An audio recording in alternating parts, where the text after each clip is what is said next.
Hi, I'm Rubina, occupational therapist, coming to you from my kitchen. Today I actually wanted to talk a little bit about driving evaluations.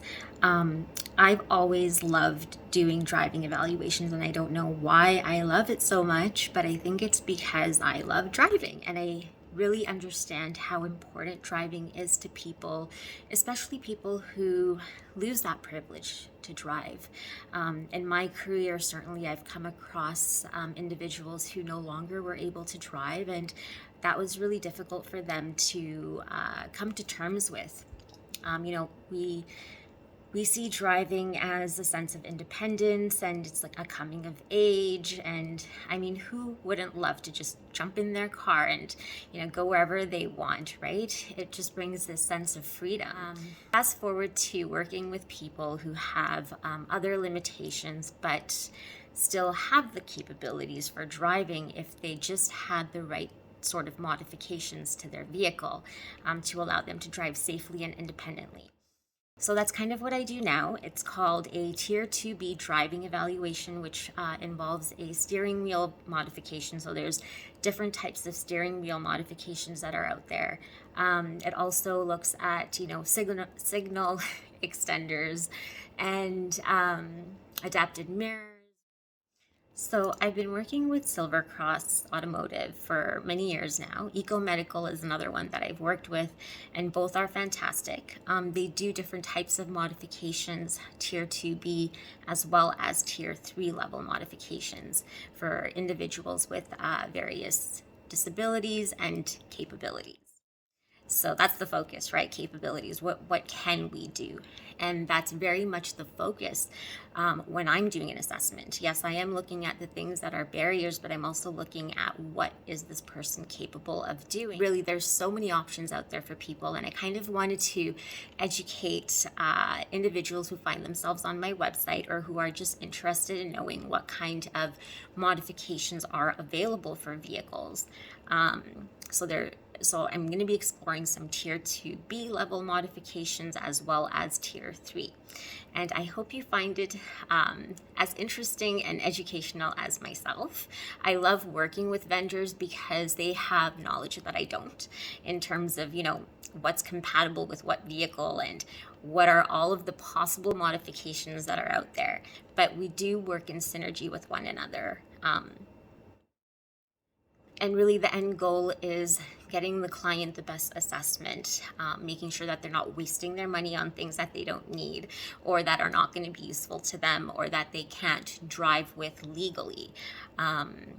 So hopefully this answers some of your guys' questions. And if you have any additional questions, feel free to reach out to me at Abilities Occupational Therapy.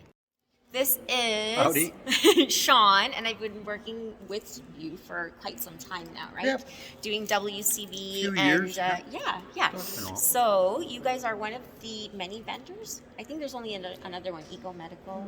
In Edmonton area, there's a total of 3 that do vehicle stuff. Calgary has 2. It's very limited, and it is extremely limited, anything to do in the vehicle side. Okay, so there's 3. You need large centers like Vancouver, Toronto to really do. And these things cost a fortune to run because the overhead is massive. Yeah. You know. Okay, well, Sean's going to give me some info. I did want to point out, Yeah. okay, our people Yes. that we have on staff, our techs, Yeah. they do not fix cars. They don't know how to fix cars. They know how to fix equipment for mobility. Got it. That's what they know how to fix. Okay. And we have people who, can you do this? We don't do any auto repair at all. Okay. Nobody's a licensed mechanic. We're more likely to have fabricators, welders, people like that. So here it's more about maintaining the adaptive equipment that's allowing the person to transfer in and out Yes. of their vehicle, or just attaching or installing, like for example, Well, gas these, pedals the and stuff seats like that come out, lifts that lift up, scooters, wheelchairs, anything that has to do with mobility as it relates to a vehicle. Absolutely. That's kind of us. Yeah. Perfect. Okay, perfect. It's working. Yay! Okay, so we're at Silver Cross with Dave, who's camera shy. Yeah. So we have the basic spinner knob. Right. Right. And that just goes like this, and then we just Well- do that. Some people drive it with this, Yeah. right? Their whole hand. It's removable easily. And then we've got a bigger one as well. Well, this is like the RF Mini. Okay. So it works your turn signals, wipers, so on. So it's like the Okay. RF360, Oh, that's nice. Okay. right? Yeah. And then this is the Max. It does the same thing, and it just demos the different switches that are available. Is this for like left turn, right turn? Yeah, it can be. It can be set up to whatever you want. Okay. So I've seen people, like I've had some people where I've assessed them where they feel comfortable palming it. Yep. I tell them to grasp, but sometimes they just get so efficient with using one hand to steer that this isn't that far of a stretch for them. yeah. Well, if they want to palm it, then they have the palm spinner, Okay. right? Yeah. Where they can just put their palm in. It is somewhat adjustable by bending to fit. So is it one size fits all? Because Basically, yeah. Okay. This is what I've done. When I have people who feel uneasy about using it, I tell them to do this one. Sorry, Yep. I'm not even pointing at. And That's then the I will tripod. remove this sometimes, and then they'll do it with their wrist. Yeah. I had a gal who had CRPS in her hand, so it was hard for her to grasp. So then we got rid of this one, and she Oh, just okay. did that, and that seemed to work for her. Hand controls, and what makes them different from Amazon, Sean? The reason I ask is because I've had some people, just public referrals, that find themselves on my website, and then we assess them and they say, well, we already bought something from Amazon. And there are some legalities around that which people don't understand. So Correct. if you could explain that to, Yep. Let's go with the simple us. thing for starters. 'Kay. Your basic ball spinner, this, okay? yeah, Okay, which is going to be made removable. The one off Amazon or Canadian Tire is not going to be removable. It is a Okay. permanent little thing, and it's going to be built at about half this quality. Okay, Right. this will probably last 25 years, for instance. Okay? Awesome. Yeah. Here deal. This is made removable because it's illegal for anybody who doesn't have a disability to be driving with this. right. Right. Now let me give you the example. If you are a 20-year-old son driving it, he's getting the ticket. Got it. And So it's a stunting ticket, in case you're wondering. a stunting Yeah, ticket. it's an expensive one, a do, 7-pointer. do you know how much it costs, a Probably ticket like that? $450. Wow. Yeah. Because It's the points that are a killer. 7 points. You 7 only points, have yeah. 15. Yeah. Yeah. It's your demerit points, right? The idea with any adaptation is that anybody should be able to jump in the vehicle and drive it without a disability and with a disability, right? So Correct. things have to be in such a way that somebody who doesn't have the Doesn't need- authorization or whatever from driver fitness and Well, they monitoring. don't have the requirement or the training. They don't, yeah. So they should not be using that equipment. It's not a toy. You guys covered the removal of a left foot gas No, pedal? we didn't. Oh, well, okay. Now I'm going to point something out to you. This is much easier to do in a car than it is on a floor. Okay. The car's this high. Right. Okay. Anyway, all of them, the mechanical ones, are built like this.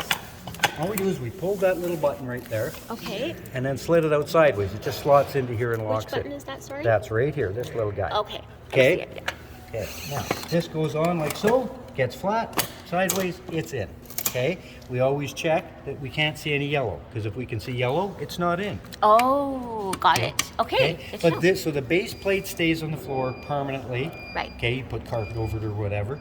And this is in and out as per whoever needs to use it. Right, and this just basically blocks the right gas pedal so we're not accidentally accelerating with the right. You would have a right? pedal guard on most left foot gas pedals and hand controls if the person is prone to spasms for this. Yeah. Okay, now with the wireless hand controls, which will not have a throttle rod, it will not exist. This doesn't exist, don't need it. Yeah. But it will have this still, that won't change. 'Kay. Okay, but now you don't need this at all. Because Right. what happens in that system is when you get in the vehicle, you start it up, you push a button within 30 seconds. At that point, it disables the factory throttle on the vehicle and the hand control is active. Okay. Okay? Okay. If you do not push the button, the factory throttle is working and the hand control is inactive. Got it. So it's one or the other. Yeah, correct. And also available, same thing for the left foot gas pedal. Okay. So again, we've eliminated that guard. We have no need for it. Right. Okay, that's good to know. So it's like a safety feature. It's, Really. it's a little bit safer. Much Yeah. more money is the problem. If there's Okay. about a $300, and can be more, but about a $300 price difference in the two of them, between mechanical and a wireless. Yes, that's right. And the wireless isn't always compatible with all vehicles Correct. either, right? That's correct. There are certain vehicles they do not work with that they have not got the electronics for. So what you do is before you get something like that, Yeah. or prescribe something like that, right? you check with us, is it made for that vehicle?